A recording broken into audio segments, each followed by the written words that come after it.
Vous baignez dans le développement personnel depuis un bon moment et vous commencez à vous demander s'il n'y aurait pas des pièges dans le développement personnel. Je suis tout à fait d'accord avec ça. J'en ai identifié 6 et je vous les partage dans cette vidéo.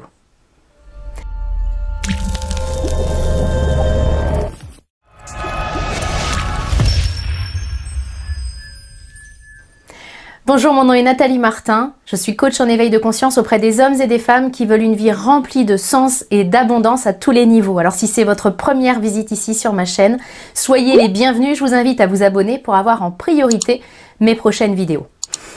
Vous regardez cette vidéo, alors probablement que vous cheminez depuis un bon moment dans le monde du développement personnel et vous commencez à vous interroger, vous vous posez peut-être la question de savoir s'il n'y a que des côtés positifs dans votre cheminement ou s'il n'y aurait pas des pièges dans notre bon vieux monde du développement personnel.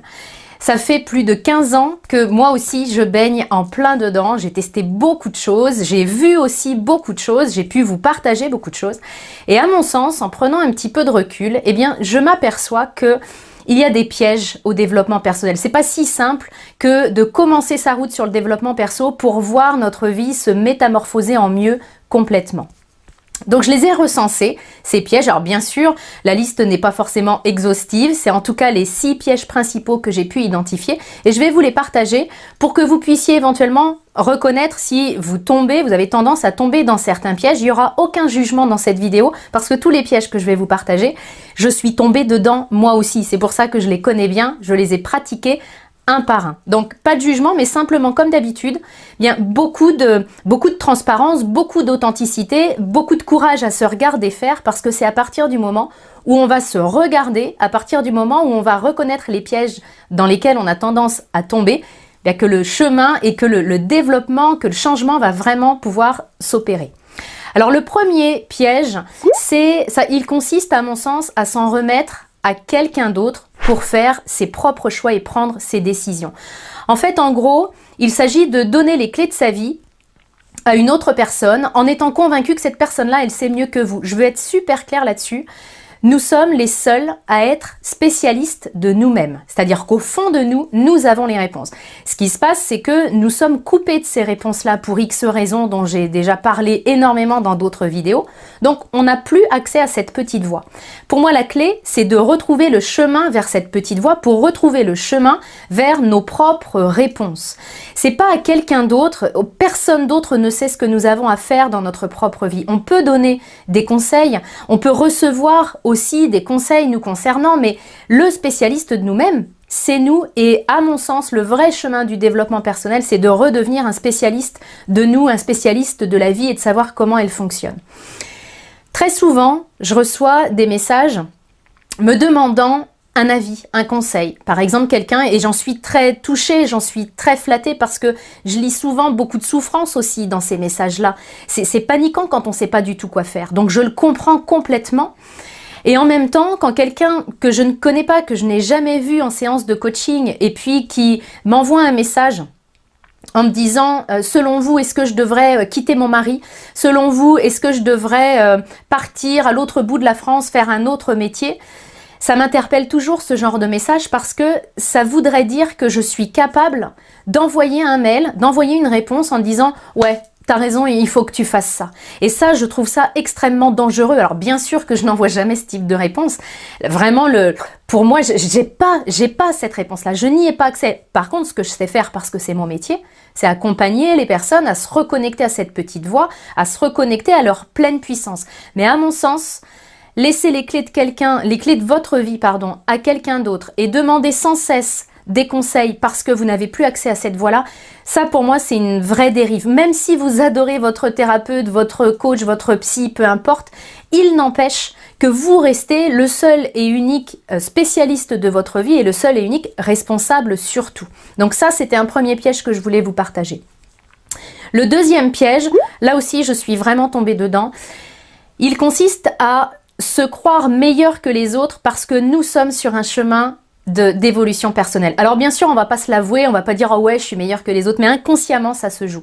C'est-à-dire qu'inconsciemment, on se dit ouais, moi je travaille sur moi, puis on va regarder les autres personnes de notre entourage en se disant bah ouais, lui il travaille pas sur lui, donc c'est comme s'il était moins bien que moi. J'ai même assisté à des séminaires où les interlocuteurs nous parlaient de nous étant dans cette salle comme étant des winners et de tout le reste de la population absent de cette salle comme étant des losers. Et ça, pour moi, c'est un piège extraordinaire du développement personnel. C'est de croire que parce que moi, j'évolue sur moi, parce que mon heure est venue tout simplement, j'en deviens meilleur que mon mari, mes frères et sœurs, mes collaborateurs. Ça, c'est vraiment une erreur à mon sens parce que c'est pas une question d'être mieux ou moins bien, c'est une question de temps divin pour chaque chose et certaines personnes n'en sont pas encore à évoluer sur elles.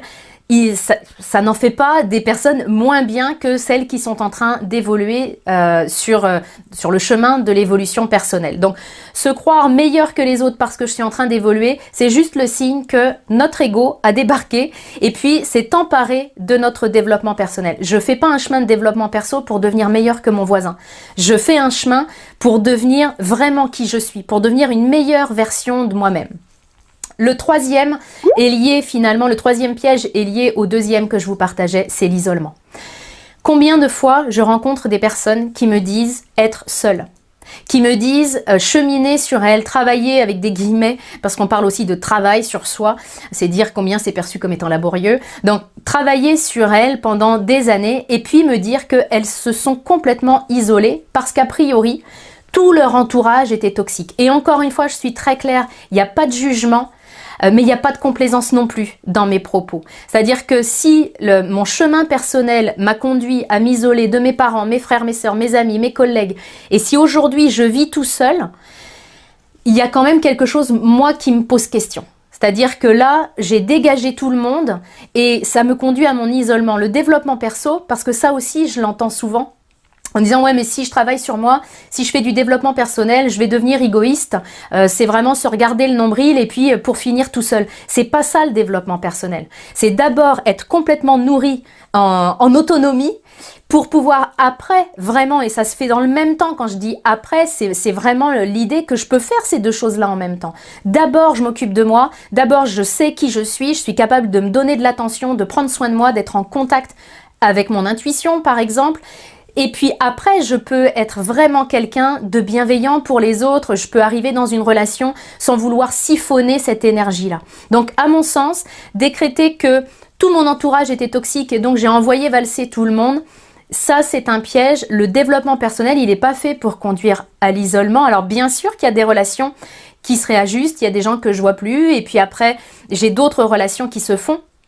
Mais le développement perso, s'il fait le vide autour de moi, c'est que peut-être il y a quelque chose que j'applique d'une manière qui n'est pas juste. Le quatrième piège, alors ça j'étais une grande fan de ça, le quatrième c'est de consommer un petit peu de tout. On vit une période extraordinaire. Il y a des milliers, des centaines de milliers sans doute de personnes qui consacrent leur vie professionnelle à aider les autres. J'en fais partie. Ce qui veut dire que sur Internet notamment, on peut trouver de tout. On peut trouver énormément de ressources, des ressources qui sont gratuites, comme cette vidéo d'ailleurs, puis qui permettent déjà de cheminer et d'avancer. Le revers de la médaille, c'est que on est dans une société de consommation et je peux agir avec mon développement personnel exactement comme j'agirais avec une société dans une société de consommation. C'est-à-dire que je suis au grand buffet du développement perso, puis je consomme un petit peu de tout et finalement, je dilapide mon temps parce que j'arrive sur une vidéo sur YouTube par exemple et puis 1h30 après je suis encore en train de regarder des vidéos sur YouTube parce que YouTube est extraordinaire pour ça. Il va m'amener à creuser davantage et à m'en proposer, mais ça peut être aussi quelque chose qui prend énormément de temps. Et ça peut être aussi quelque chose qui est le syndrome de l'objet brillant. Peut-être que vous avez déjà entendu cette expression-là. C'est-à-dire que je rencontre une personne ou je rencontre une formation et puis je dis « Ah, ça c'est génial !» Puis je vais la commencer. Je peux même investir sur moi. J'investis, mais je vais pas au bout parce que je vois passer une autre personne, puis une autre formation, puis j'aime bien aussi ce qu'elle fait.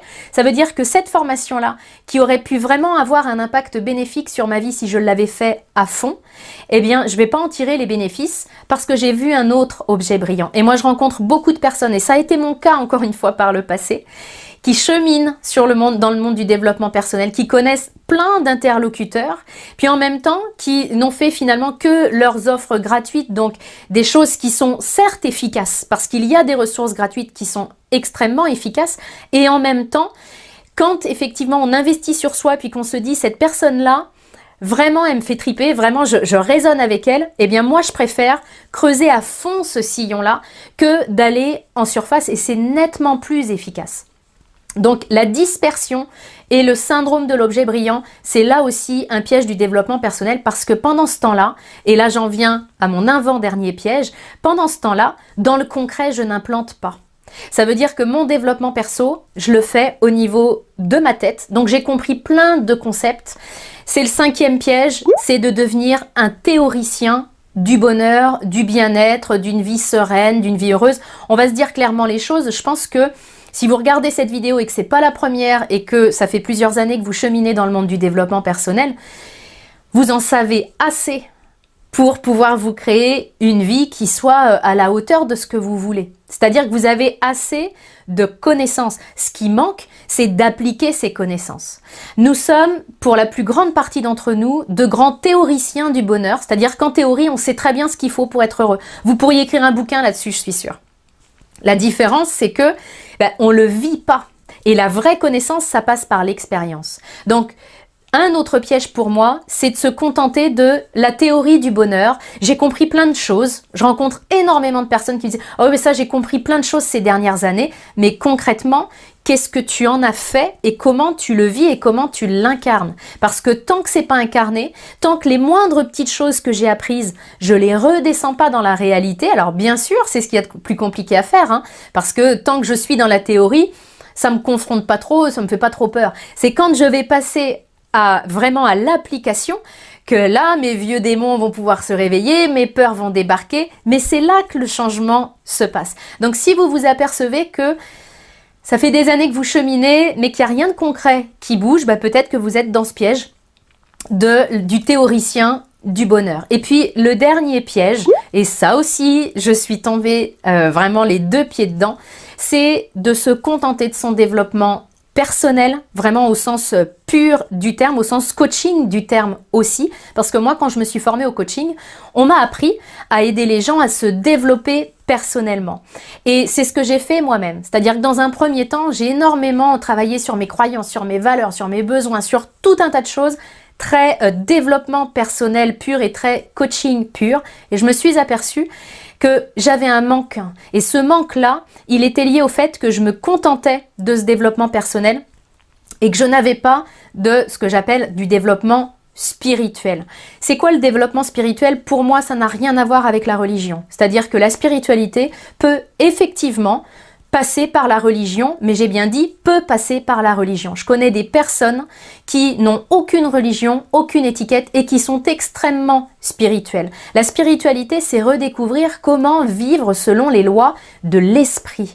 Comment redonner du sens. C'est pour ça que ça me tient à cœur de redonner du sens et de vous accompagner à redonner du sens, parce que pour moi, c'est ça la spiritualité, c'est connaître les lois de la vie, c'est cette connexion à soi, cette connexion à notre intuition, cette connexion à la partie la plus pure de nous et cette connexion au grand tout, peu importe le nom que l'on puisse lui donner.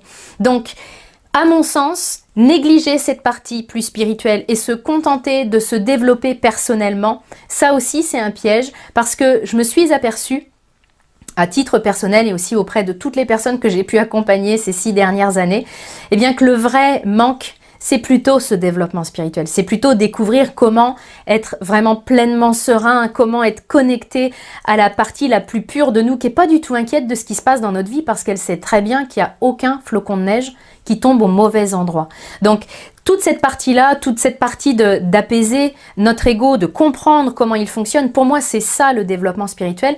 Et moi, très clairement, c'est ça qui a changé ma vie. C'est ça qui m'a permis de passer de la théoricienne du bonheur que j'étais, parce que j'avais bien tout saisi dans ma tête, à vraiment la praticienne et à me dire, ok, ça je le redescends, et je le redescends tellement que maintenant c'est devenu une habitude. C'est ce développement spirituel qui m'a vraiment permis de décoller puis de donner une autre dimension à ma vie. Donc ça me tenait à cœur de partager ces 6 pièges. Partagez-nous en dessous cette vidéo dans les commentaires si vous avez un piège qui vous parle plus qu'un autre. Alors bien sûr, la bonne nouvelle, c'est que la première étape pour sortir de ce piège-là, c'est de le regarder. Et puis après, il est possible de sortir de ces pièges. Comment je le sais? Parce que je l'ai fait, tout simplement. Alors si vous voulez aller plus loin, vous savez que vous pouvez télécharger mon coffret gratuit 3 clés pour redonner du sens à votre vie. Le lien va apparaître en haut à droite à la fin de cette vidéo et je le mets également dans la description qui accompagne cette vidéo.